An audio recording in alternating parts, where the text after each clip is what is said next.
Pakita ko lang sa inyo itong ating coconut trees na to. 2 years old na. Ito'y hybrid varieties natin.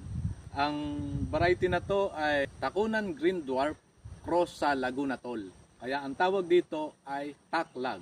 Galing sa Philippine Coconut Authority, malakas ang production, early bearing trees siya, then yung high yielding variety.